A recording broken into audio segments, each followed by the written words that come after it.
بس ایک بات عرض کرنا چاہوں گا کہ آج 15ویں شعبان المعظم ہے. ہماری زندگی کے سالوں میں سے ایک نئے سال کی شروعات ہے.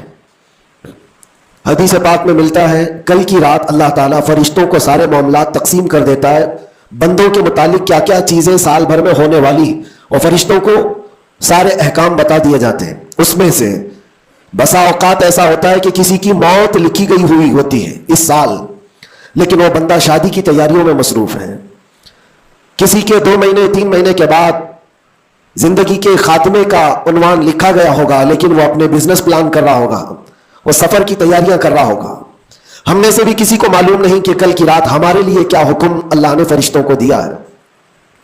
اگر زندگی باقی ہے تو دعا کریں کہ اللہ تعالیٰ خیر و برکت والی زندگی عطا فرمائے، نیکیوں والی زندگی عطا فرمائے. اور ایک اہم بات جو آج سب جگہ گردش کر رہی ہوتی ہے، سرکولر ہوتی ہے، وہ یہ ہے کہ ہر بندہ اپنے اپنی غلطیوں کی معافی دوسرے سے مانگ رہا ہوتا ہے. اور یہ اس لیے بھی ہے کہ سب نے شاید یہ حدیث سنی ہوگی کہ ان بڑی راتوں میں اللہ تبارک و تعالی سارے بڑے گناہوں کو معاف کر دیتا ہے، لیکن چند لوگ ایسے ہیں جو ان راتوں میں بھی معاف نہیں ہوتے. ان میں سے ایک بندہ وہ ہے جو لوگوں کے تعلق کو ختم کرتا ہے، قطع تعلق کرنے والا. بھائیوں میں نفرت ہے، بھائی اور بہن میں نفرت ہے، باپ اور بیٹے میں نفرت ہے، رشتہ داریوں کو توڑا ہوا آدمی، اس کے لیے بھی کہا گیا اس رات میں اس کی بھی بخشش نہیں ہے. اور دوسری چیز یہ ہے کہ جو ہم گناہ کرتے ہیں اس کی 2 قسمیں ہیں، 2 قسم کے گناہ ہیں. کچھ گناہ وہ ہیں جن کا تعلق صرف اللہ سے ہے، اللہ جب چاہے معاف فرمائے گا. شراب پیا، زنا کیا، غلط کاریاں کیا، جھوٹ بولا ہے، یہ سارے گناہ وہ ہیں جس کی معافی اللہ سے ڈائریکٹ کی لی جائے گی. اس کو کہتے ہیں حقوق اللہ. اللہ تعالیٰ کریم ہے، اکرم الاکرمین ہے، جب چاہے اپنے بندوں کو معاف فرما دے. لیکن کچھ گناہ ایسے ہیں جن کا تعلق بندوں سے ہے. کسی کا مال ہڑپ لیا ہے، کسی کا حصہ دبا لیا ہے، کسی کو گالی دیا ہے، کسی کو مارا ہے، یہ سارے وہ گناہ ہیں جن کا تعلق بندوں سے ہے. ان کو حقوق العباد کہا جاتا ہے. اور یہ گناہ زیادہ ڈینجر ہے، حقوق اللہ سے زیادہ ڈینجر حقوق العباد ہے.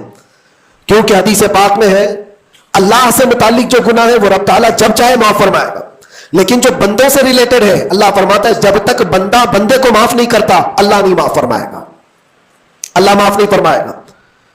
حضور پاک صلی اللہ تعالیٰ علیہ وسلم نے صحابہ سے پوچھا سب سے غریب آدمی کون ہے؟ تم جانتے ہو سب سے مفلس آدمی کون ہے؟ حضور صلی اللہ علیہ وسلم نے صحابہ سے پوچھا تو صحابہ نے کہا اللہ کے نبی زیادہ جانتے ہیں.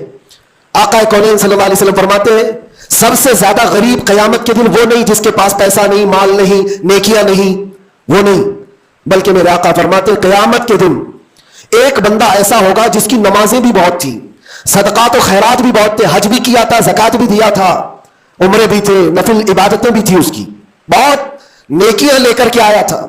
لیکن جس وقت وہ عدالت الہی میں پیش ہوا تو کئی لوگ کھڑے ہو گئے، ادھر سے ادھر سے آئے، رب تعالیٰ سے کہنے لگے مولا یہ نیک تو بہت ہے، نمازیں اس کی بہت ہے، حج بھی کیا ہے، عمرے بھی کیا ہے، لیکن میرے پیسے بھی دبا کر رکھا تھا. کوئی کہتا ہے کہ مولا میرا حق اس کے اوپر بنتا ہے، اس نے مجھے گالی دی تھی. کوئی کہتا ہے کہ مولا میرا بھی حق بنتا ہے، اس نے مجھے مارا تھا. کوئی کہتا ہے مولا میرا بھی حق بنتا ہے، اس نے میرے پیٹھ پیچھے مجھ سے چغلی کی تھی اور لڑانے کی کوشش کی تھی، میرا حق بنتا ہے اس پر. تو یہ سارے حق طلب کرنے والے بندے کھڑے ہو جائیں گے اس کے خلاف جو نیکوکار تھا. اللہ تعالیٰ فرماتا ہے تم لوگوں کو اس سے کیا چاہیے؟ سارے بندے کہتے ہیں مولا ہم تو گنہگار ہیں، نیکیوں کی کمی ہے، اس کے پاس نیکیاں زیادہ ہے، اس کی نیکیاں ہمیں دلا دے. اب عدالت الہی کا یہ فیصلہ سنو، اللہ فرشتوں کو حکم دیتا ہے اس کے پاس جتنی نیکیاں ہیں وہ ان سب میں تقسیم کرو، جتنوں کا حق اس نے دبا رکھا ہے سب میں اس کی نیکیاں بانٹی جائیں. جب فرشتے اس کی نیکیاں نکال کر تقسیم کر رہے تھے، نیکیاں اس کی پوری ختم ہو گئی، حقداروں کا بھی حق پورا ہوا نہیں، کچھ اور بھی باقی رہ گئے تھے. وہ کہنے لگے مولا ہمارا بھی حق ہے اس کے اوپر، ہمارا بھی اس نے مال رکھا ہے. اللہ تعالیٰ فرماتا ہے اب اس کے پاس تو نیکیاں پوری ختم ہو گئی، تم چاہتے کیا ہو؟ وہ گنہگار تھے، وہ کہتے مولا ہم یہ چاہتے ہیں کہ ہمارے گناہ اٹھا کر کے اس پر ڈال دیں، ہمارا بوجھ تو کم ہو جائے. حکم ہوگا رب تعالیٰ کا کہ اس کے اوپر ان کا حق بنتا ہے، لہٰذا ان کے گناہ اٹھا کر کے اس کے اوپر ڈالو. حدیث پاک میں میرے آقا فرماتے ہیں لے کے تو چلا تھا بہت ساری نیکیاں، لیکن وہاں سب بٹ گئی، الٹا دوسروں کے گناہ اپنے سر پر لے لیا اور سیدھے اس کو فرشتے جہنم میں لے کر جاتے ہیں۔ یہ قیامت کے دن کا سب سے مفلس آدمی ہے، سب سے غریب۔ اسی لیے اے لوگوں، حقوق العباد میں کبھی گرفتار مت ہونا، دنیا میں کسی کا حق دبا کر مت رکھنا۔ کسی کو اگر تم نے اپنی زبان سے ایذا دیا ہے، تکلیف دی ہے، یا ہاتھ سے دیا ہے، یا کسی بھی طرح سے دیا ہے، تو قیامت کے دن اس کا حق لیا جائے گا، تمہیں اس کا حق دینا پڑے گا۔ اسی لیے شب برات آتی ہے تو سب لوگ ایک دوسرے سے معافی بھی مانگ لیتے ہیں۔ بندوں سے اگر تمہارا حق ہے تو بندوں سے معافی مانگ لو، اگر بندہ معاف کر دیا دنیا میں تو اللہ بھی معاف فرمائے گا، اللہ معاف فرمائے گا۔ لیکن معافی مانگنے کا ٹرینڈ آج واٹس ایپ اسٹیٹس بن گیا ہے، بہت آسان ہے اسٹیٹس پر رکھ دینے کا کہ میرے جس کے اوپر بھی حق بنتے ہیں میں نے ان کو معاف کیا، وہ مجھے معاف کر دیں، کسی کے پاس جانے کی ضرورت ہی نہیں، واٹس ایپ میں گھماتے رہ جاؤ۔ کیا اسی کو معافی مانگنا کہتے ہیں؟ معافی مانگنے میں آدمی کو جو انا ہے، جو تکبر ہے، جو شیطان اسے گھمنڈ دلاتا ہے، اسی توڑنے کے لیے تو اللہ نے معافی مانگنے کا حکم دیا ہے کہ جاؤ تم اپنے اس بندے سے معافی طلب کرو جس کے پاس جانے میں تمہیں شرم آ رہی ہے، اپنے نفس کو توڑو، اپنے انا کو ختم کرو، اپنے تکبر کو مارو۔ تمہاری بہن کا کوئی حق باقی تھا تو تم اگر یہ سوچتے ہو اس کے پاس کیسے جاؤں، وہ تو چھوٹی ہے، میں اتنا بڑا ہو گیا ہوں، کیا بہن سے بھی معافی مانگوں گا، میں چھوٹا ہو جاؤں گا؟ قدر کرو، آج تمہارے پاس وقت ہے، یہاں تھوڑی دیر کے لیے چھوٹا ہونا اچھی بات ہے۔ قیامت کے دن جب تمہارے گلے میں توق ڈال دیا جائے گا گناہوں کا تو اس وقت مدد کے لیے کوئی نہیں آ سکے گا۔ اس لیے میرے عزیزوں، حقوق العباد میں گرفتار کبھی نہ ہونا۔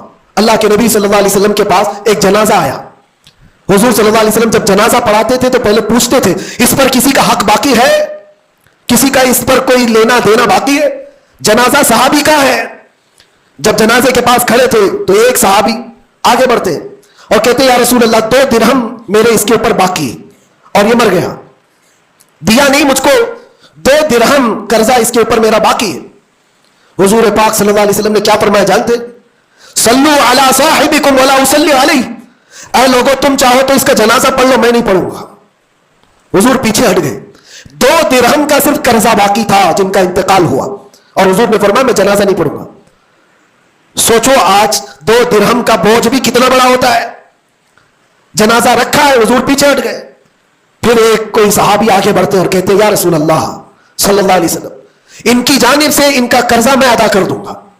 حضور نے فرمایا کب تک ادا کرو گے؟ کہا کل کی مغرب سے پہلے پہلے میں ادا کر دوں گا۔ اللہ کے نبی نے ان سے وعدہ لیا اور اس کے بعد پھر اس صحابی کی نماز جنازہ پڑھائی۔ یہاں تو بہت سارے حقوق لے کر بیٹھے ہیں، وہ تو 2 درہم کی بات کر رہا ہوں۔ اسی لیے ہماری زندگی کا خاتمہ ہونے سے پہلے یہ حساب کتاب پہلے صاف کر لو۔ حاسبو قبل ان تحاسبو، اپنا حساب کلیئر رکھو اس سے پہلے کہ تمہارا حساب لیا جائے۔ اللہ کریم ہم سب کو کہنے سننے سے زیادہ عمل کی توفیق عطا فرما۔ رب تبارک و تعالیٰ شعبان المعظم کے اس پاکیزہ مہینے کو ہم سب کے لیے نیکیوں والا اور خیر و برکت والا مہینہ بنائے۔ الہ العالمین قدیر و جبار خدا، جب تو نے رجب اور شعبان ہمیں دکھایا ہے تو رمضان تک ہماری زندگی عطا فرما۔ وآخر دعوانا الحمدللہ رب العالمین۔